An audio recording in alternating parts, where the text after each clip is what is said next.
পারিবারিকভাবেই আমাদের বিয়ে হয়েছে। অফিসের কাজে প্রায় আমি বাসায় দেরি করে ফিরতাম। একদিন আমি আর রুমা একটা কাজে একটু বের হচ্ছিলাম বাড়ি থেকে। এমন সময় বাবা বলল, রাকিব, তোর কাছে কি 200 টাকা হবে? হঠাৎ কেমন যেন একটা অদ্ভুত অনুভূতি হলো।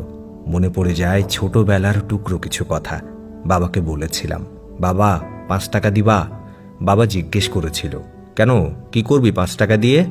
আমি বলেছিলাম, ক্রিকেট বল কিনব।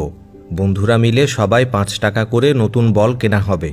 এই কথা শুনে বাবা 5 টাকার পরিবর্তে 50 টাকা দিয়ে বলেছিল, যা যা, তুই নিজেই একটা বল কিনে নিয়ে যা। সেদিন নতুন বল নিয়ে যখন মাঠে যাচ্ছিলাম, গর্বে আমার বুকটা ভরে উঠেছিল। নিজের জন্য নয়, এই গর্ব আমার মধ্যবিত্ত বাবার জন্য, যে বাবা আর্থিক দিক থেকে মধ্যবিত্ত হতে পারে, কিন্তু নিজের অনেক না পাওয়া দিয়ে আমাদের সব কিছু দিয়েছেন। সময় কতটা দ্রুত চলে যায়। আজ বাবা তার ছোট চাকরিটা আর করেন না। কেন যেন খুব কষ্ট হলো জানি না। আমার মানিব্যাগে প্রায় 10,000 টাকার মতো ছিল। 500 টাকার 10টা নোট বাবার দিকে বাড়িয়ে দিলাম। ঠিক তখনই রুমা আমার হাত থেকে নোটগুলো নিয়ে নিল, তার সঙ্গে আমার মানিব্যাগও। ঘটনার আকস্মিকতায় আমি পুরো স্তম্ভিত। আজ 5 মাস হলো আমাদের বিয়ে হয়েছে। এই কদিনে ওকে খুব ভালো মনের মানুষ বলেই মনে হয়েছে, যে কিনা আমার পরিবারকে নিজের পরিবার হিসেবে মেনে নিয়েছে। তাহলে কি আমি মানুষ চিনতে ভুল করলাম? এরপর যেটা ঘটল তার জন্য আমি একদমই প্রস্তুত ছিলাম না। মানিব্যাগে যত টাকা ছিল তার থেকে 500 টাকা রেখে পুরো টাকাটাই রুমা বাবার হাতে তুলে দিল। বাবা বলল, আরে পাগলি, আমি এত টাকা দিয়ে কি করব?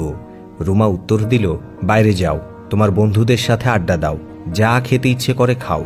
রুমা আমাকে বলল, শোনো, বাবা মাকে যেন আর কখনো টাকা চেয়ে নিতে না হয়। ওর কথা শুনে চোখে জল এসে গেল।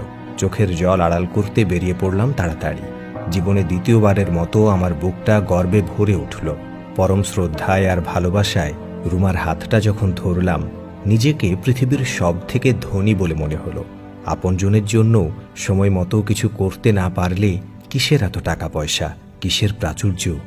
আপন মানুষের ভালোবাসা ছাড়া বাকি সবই তো ক্ষণস্থায়ী।